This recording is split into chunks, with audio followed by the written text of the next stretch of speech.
સર્વ વૈષ્ણવોને જય શ્રી કૃષ્ણ. આપણે અગાઉ 87ના પાઠમાં શીખ્યા હતા કે પ્રત્યેક ઇન્દ્રિયનું મિલન ઈશ્વર સાથે ન થાય ત્યાં સુધી અહંકાર છે. પુરુષ ઈશ્વરના સ્મરણમાં તન્મય થાય અને બીજો ભેદ ના રહે તો અહંકાર મરે છે. અહંતા મમતા હોય ત્યાં સુધી જ્ઞાન પચે નહીં. લોભીને દ્રવ્યથી વશ કરવો જોઈએ અને જે અભિમાની હોય તેને વખાણથી વશ કરાય. બીજું આપણે શીખ્યા હતા કે કેવળ તપ કરવાથી મનુષ્યનું કલ્યાણ થતું નથી. તે શુદ્ધ થતો નથી. ખાલી તપ કરવાથી તે શુદ્ધ થતો નથી. તપની પાછળ ભાવના શુદ્ધ હોવી જોઈએ, હેતુ શુદ્ધ હોવો જોઈએ. હિરણ્યકશ્યપુનો હેતુ શુદ્ધ ન હતો. હવે આપણે આગળ જોઈશું. સચ્ચિદાનંદ રૂપાય વિશ્વોત્પત્યાદિ હેતવે તાપત્રય વિનાશાય શ્રીકૃષ્ણાય વયમ નમઃ. જે જગતની ઉત્પત્તિ, સ્થિતિ અને વિનાશનો હેતુ છે તથા જે ત્રણેય પ્રકારના તાપોના નાશ કરવાવાળા છે એવા સચ્ચિદાનંદ સ્વરૂપ ભગવાન શ્રી કૃષ્ણને અમે વંદન કરીએ છીએ. આપણે ગયા વખતે જોયું હતું કે પ્રહલાદજીનો જન્મ થયો, પ્રહલાદજી ધીરે ધીરે મોટા થયા, એ બધાને આહલાદ આનંદ આપતા હતા એટલે એમનું નામ શું પડ્યું? પ્રહલાદ. પ્રહલાદજી 5 વર્ષના થયા. હવે દૈત્યોના ગુરુ હતા શુક્રાચાર્ય, તેમના પુત્ર હતા શંડ અને અમર્ક. એટલે હિરણ્યકશ્યપુએ શંડામર્કને બોલાવ્યા અને કહ્યું કે આ બાળકને રાજનીતિ ભણાવો. સુખદેવજી વર્ણન કરે છે, રાજન શંડામર્ક પ્રહલાદજીને રાજનીતિ શીખવાડે છે, પરંતુ ગર્ભમાં આવ્યા ત્યારથી પ્રહલાદજીને ભક્તિનો રંગ લાગ્યો હતો. આપણે અગાઉ જોયું હતું ને કે કયાધુ જ્યારે સગર્ભા થયા ત્યારે બંને પતિ પત્ની પ્રભુનું નામ લેતા હતા. એટલે હિરણ્યકશ્યપુ તો નામ લેવો ન હતો, પરંતુ કયાધુએ યુક્તિ કરીને એને પ્રભુનું નામ લેવડાવ્યું હતું. ત્યારે પ્રહલાદજી ગર્ભમાં આવ્યા હતા. એટલે પ્રહલાદજીને તો જન્મથી જ ભક્તિનો રંગ લાગ્યો હતો.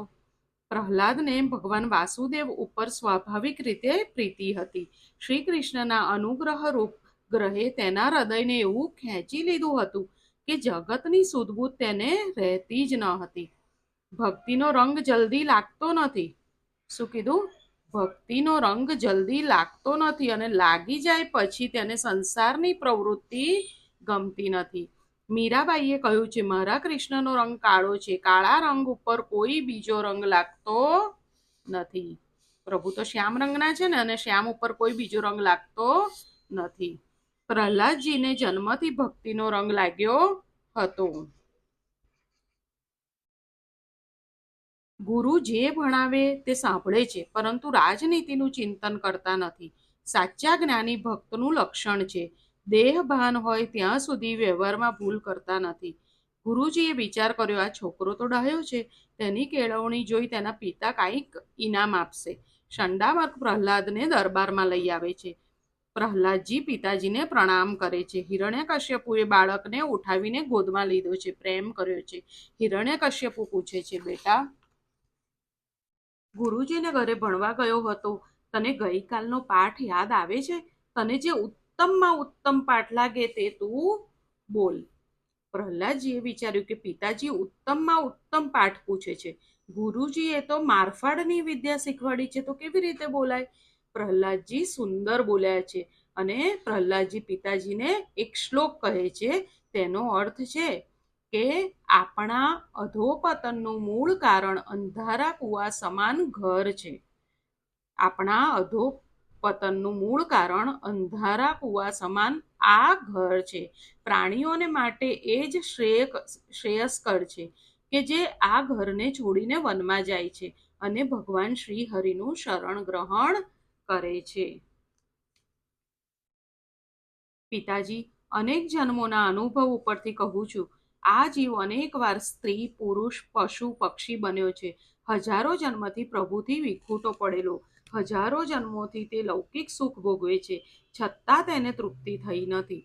ભોગથી તૃપ્તિ થતી નથી, તૃપ્તિ ત્યાગથી થાય છે.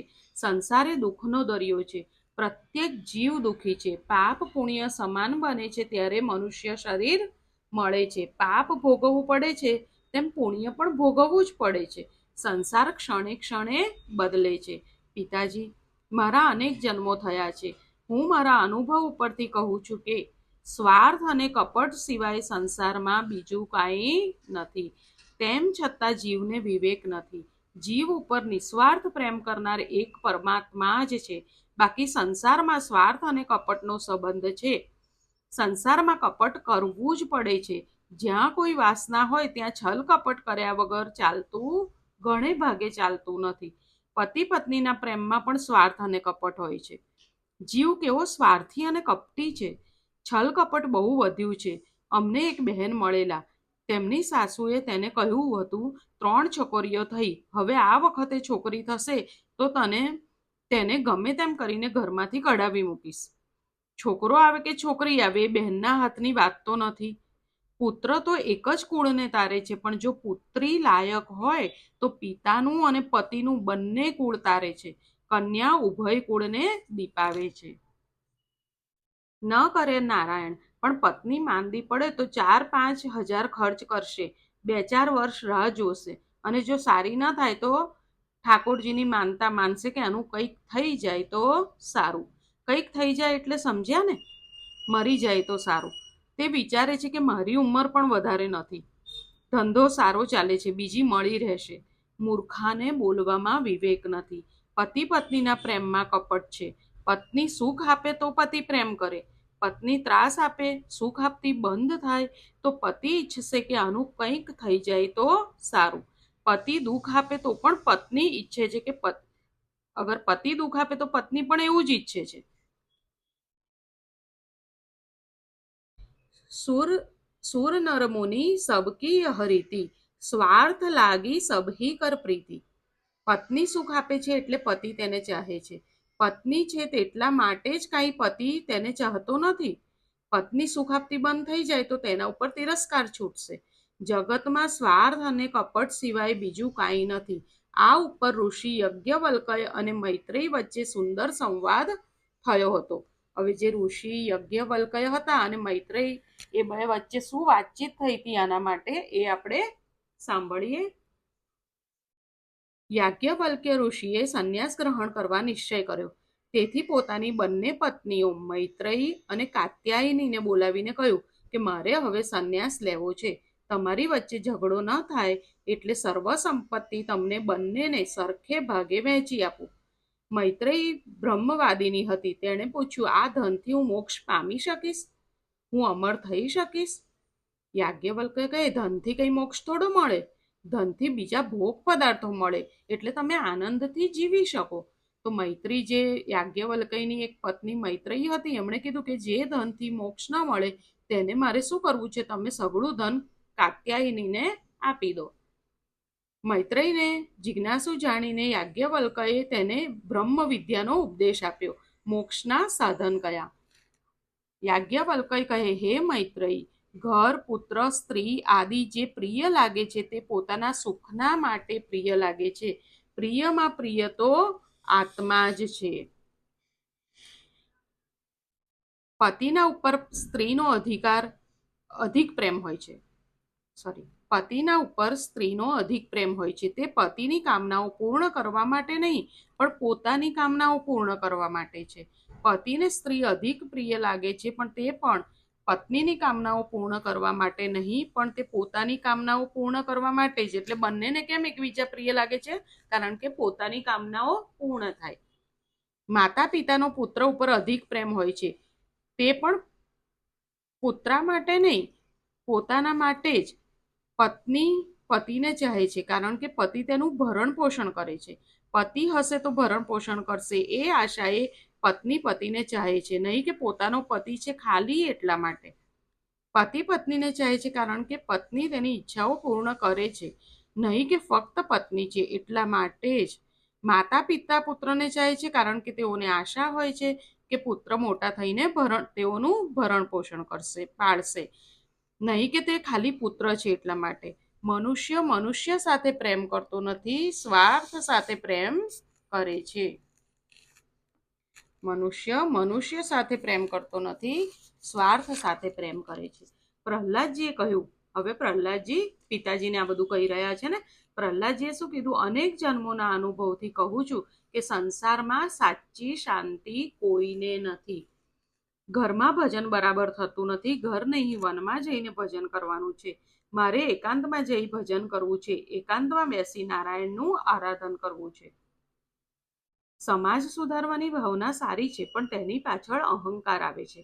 અહંકાર આવે એટલે બધા અવગુણો આવે. સમાજને કોઈ સુધારી શક્યા નથી. હું મારા જીવનને અને મારા મનને સુધારીશ તેવી ભાવના રાખવી. કેવી ભાવના રાખવી? કે હું મારા જીવનને સુધારીશ અને મારા મનને સુધારીશ. સાધારણ મનુષ્ય જગતને સુધારી શકતો નથી. શંકરાચાર્ય કે વલ્લભાચાર્યજી પાછા આવે તો જગત સુધરે.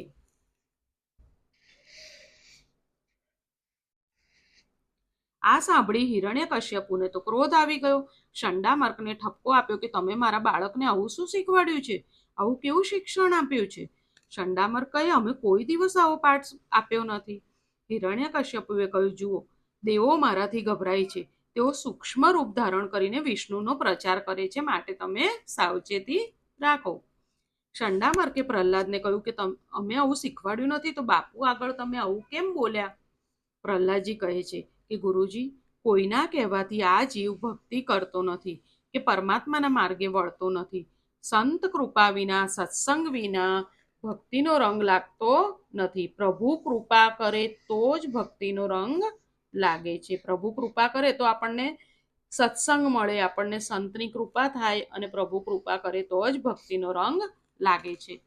થોડા સમય પછી એક દિવસ હિરણ્યકશ્યપુએ પ્રહલાદને પૂછ્યું. પછી તો પ્રહલાદને પાછો મોકલી દીધો. પછી થોડો સમય થયો, પાછો પ્રહલાદજીને બોલાયા અને પૂછ્યું કે બેટા પ્રહલાદ, આટલા દિવસોમાં ગુરુજી પાસેથી તે જે શિક્ષણ પ્રાપ્ત કર્યું હોય તેમાંથી સારી વાતો મને સંભળાવ. હવે પ્રહલાદજી કહેવા લાગ્યા કે પિતાજી, વિષ્ણુ ભગવાનની ભક્તિના 9 ભેદ છે. પ્રહલાદજીએ શું કીધું? પિતાજી, વિષ્ણુ ભગવાનની ભક્તિના 9 ભેદ છે. ભગવાનના ગુણ, લીલા, નામ આદિનું શ્રવણ, તેનું કીર્તન, તેના સ્વરૂપ નામ આદિનું સ્મરણ, તેના ચરણોની સેવા, પૂજા અર્ચા, વંદન, દાસ્ય, સખ્ય અને આત્મનિવેદન. ભગવાનના પ્રતિ સમર્પણ ભાવથી આ 9 પ્રકારની ભક્તિ જો કરવામાં આવે તો હું તેને ઉત્તમ અધ્યયન સમજું છું. પિતાજીએ ઉત્તમ અધ્યયન પૂછ્યું એટલે પ્રહલાદજીએ સમજાયું કે પ્રભુની આ 9 ભક્તિ છે, એ 9 ભક્તિ આપણે કરવી જોઈએ, એ ઉત્તમ અધ્યયન છે, એમ પ્રહલાદજીએ પિતાજીને કહ્યું. 9 વિદ્યા ભક્તિથી પ્રભુ પ્રસન્ન થાય છે. પ્રભુ પ્રસન્ન થાય તો જીવન સફળ થાય છે, બાકી ભોગ ભોગવવાથી શાંતિ મળતી નથી. આ સાંભળી હિરણ્યકશ્યપુને તો ક્રોધ આવ્યો. પ્રહલાદજીને ગોદમાંથી ફેંકી દીધા. સેવકોને હુકમ કર્યો કે તમે આ બાળકને મારો. તે મારી નાખવાને યોગ્ય છે. તે મારા શત્રુનું ભજન કરે છે. દૈત્યો પ્રહલાદને મારવા માટે દોડ્યા. પ્રહલાદની દ્રષ્ટિ દિવ્ય હતી. પ્રહલાદજીને તલવારમાં પણ શ્રી કૃષ્ણ દેખાય છે. તલવાર જેના હાથમાં છે તેનામાં પણ શ્રી કૃષ્ણ દેખાય છે. સંસારમાં સુખ પદાર્થો રહેવાના, પણ સર્વને ભગવત ભાવથી જુઓ. જગતના કામ કરતા ઈશ્વરનું અનુસંધાન રાખો. બાળકને બદલે બાલકૃષ્ણનું અનુસંધાન રાખો તો કનૈયો મળશે, અને કનૈયો પાછળ લક્ષ્મી પણ આવશે. લૌકિક નામરૂપમાં મન ફસાય તે આસક્તિ, પરંતુ તે જ મન જો શ્રી કૃષ્ણ નામરૂપમાં ફસાય તો એ ભક્તિ છે. લૌકિક રૂપમાં ફસાયેલું મન શ્રી કૃષ્ણના નામ રૂપમાં ફસાય તો મુક્તિ છે, તો જ આપણો ઉદ્ધાર છે. સ્વરૂપાસક્તિ વગર ભક્તિ ફળતી નથી. એટલે આપણને કોઈ પણ પ્રભુના કોઈ પણ એક સ્વરૂપની આસક્તિ થવી જોઈએ. સંસારના વિષયોમાં પ્રેમ એ આસક્તિ છે. ભગવાન તરફ પ્રેમ એ ભક્તિ છે. સંસારાસક્તિ બાધક છે, તે બંધન કરે છે. ભગવતાશક્તિ બંધનમાંથી મુક્ત કરે છે, તે મુક્તિ અપાવે છે. સુખદેવજી સાવધાન કરે છે, રાજન, આંખમાં કામને ન રાખો અને મનમાં સ્વાર્થને ન રાખો. શું કીધું? આપણી આંખમાં આપણે કામને ના રાખવો જોઈએ અને મનમાં સ્વાર્થને ના રાખવો જોઈએ. ક્ષમતા રાખીને જગતને જુઓ. આંખ બગડેલી હશે તો જગત બગડેલું લાગશે. જો આપણી આંખ બગડેલી હશે તો જગત બગડેલું લાગશે. જ્ઞાની પુરુષોને જગતમાં કોઈ ખરાબ દેખાતું નથી. સંસારમાં પ્રીતિ થાય તો ભક્તિ થતી નથી. પ્રભુના સ્વરૂપમાં આસક્તિ થાય તે ભક્તિ છે. ભક્તિ હોય તો મુક્તિ છે. ભગવાન શ્રી કૃષ્ણ સિવાય કોઈ વસ્તુ સુંદર નથી. બે જણા બજારમાં ફૂલ લેવા ગયા. એક ભગવાનની પૂજા માટે ફૂલની વેણી લેવા આવ્યા અને બીજાની આસક્તિ છે. એકની ભક્તિ છે ને બીજાની આસક્તિ છે. એટલે બે જણા ફૂલ લેવા ગયા તો એક ભગવાનના માટે અને બીજા કોઈ વ્યક્તિ માટે લેવા ગયા. એટલે એકને પરમાત્માને શણગારવાની ભાવના છે, ઠાકોરજીના માટે તે આવ્યો છે, તેની ભક્તિ છે. અને બીજાને શું કરવું છે? લાડીને શણગારવી છે. સંસાર વિલાસની આસક્તિ છે. આ બે ક્રિયા એક છે, છતાં એકની આસક્તિ કહેવાય અને બીજાની ભક્તિ કહેવાય. એટલે આપણે આસક્તિ અને ભક્તિનો ભેદ જોયો. આ દૈત્યો પ્રહલાદને મારે છે, તે છતાં તેનો વાળ પણ વાંકો થતો નથી. પ્રહલાદજીની ભક્તિ દિવ્ય ભક્તિ છે. પ્રહલાદ નિર્ભય છે. પ્રહલાદને મારવા અનેક ઉપાયો કર્યા છે, પણ પ્રહલાદ મરતા નથી. હિરણ્યકશ્યપુને થયું, આ કોઈ જાદુગર લાગે છે. હુકમ કર્યો કે તેને અંધારા કેદમાં રાખો અને એટલે એને અંધારામાં કેદમાં પૂરી દો, એટલે અન્ન જળ વગર તે મરી જશે. પ્રહલાદજીને કેદમાં નાખે છે, તે છતાં પ્રહલાદજીને બીક લાગતી નથી. અને પ્રહલાદજીએ તો શું વિચાર્યું? હવે હું શાંતિથી બેસીને અહીંયા કૃષ્ણ કીર્તન કરીશ. આજે અહીંયા સુધી રાખીએ. આજે આપણે શું શીખ્યા એ આપણે જોઈ લઈએ. આજે આપણે શીખ્યા કે ભક્તિનો રંગ જલ્દી લાગતો નથી અને લાગી જાય પછી તેને સંસારની પ્રવૃત્તિ ગમતી નથી. મીરાબાઈએ કહ્યું છે કે મારા શ્રી કૃષ્ણનો રંગ કાળો છે. કાળા રંગ ઉપર કોઈ બીજો રંગ લાગતો નથી. ઘર, પુત્ર, સ્ત્રી આદિ જે પ્રિય લાગે છે તે પોતાના સુખના માટે પ્રિય લાગે છે. પ્રિયમાં પ્રિય તો આત્મા જ છે. મનુષ્ય સાથે પ્રેમ કરતો નથી, સ્વાર્થ સાથે પ્રેમ કરે છે. સમાજ સુધારવાની ભાવના સારી છે, પણ તેની પાછળ અહંકાર આવે છે. હું મારા જીવનને અને મારા મનને સુધારીશ એવી ભાવના રાખવી જોઈએ. સંત કૃપા વિના, સત્સંગ વિના ભક્તિનો રંગ લાગતો નથી. પ્રભુ કૃપા કરે તો જ ભક્તિનો રંગ લાગે છે. પ્રહલાદજી શું કહે છે પિતાજીને? કે વિષ્ણુ ભગવાનની ભક્તિના 9 ભેદ છે. કયા 9 ભેદ છે? ભગવાનના ગુણ લીલા નામનું શ્રવણ, એટલે પહેલી ભક્તિ શ્રવણ, તેનું કીર્તન, તેના નામ સ્વરૂપનું સ્મરણ, તેના ચરણોની સેવા, પૂજા અર્ચા, વંદન, દાસ્ય, સખ્ય અને આત્મનિવેદન. ભગવાનના પ્રતિ સમર્પણ ભાવથી આ 9 પ્રકારની ભક્તિ જો કરવામાં આવે તો તે ઉત્તમ અધ્યયન છે, એમ પ્રહલાદજી એમના પિતાજીને કહે છે. લૌકિક નામરૂપમાં મન ફસાય તો તે આસક્તિ છે, પરંતુ તે જ મન શ્રી કૃષ્ણના નામ રૂપમાં ફસાય તો તે ભક્તિ છે. સ્વરૂપાસક્તિ વગર ભક્તિ ફળતી નથી. એટલે આપણે એક સ્વરૂપમાં આસક્તિ હોવી જ જોઈએ. આંખ બગડેલી હશે તો જગત બગડેલું લાગશે. ભગવાન શ્રી કૃષ્ણ સિવાય કોઈ વસ્તુ સુંદર નથી. આજે અહીંયા સુધી રાખીએ. ફરી જલ્દી મળીએ. સર્વને જય શ્રી કૃષ્ણ.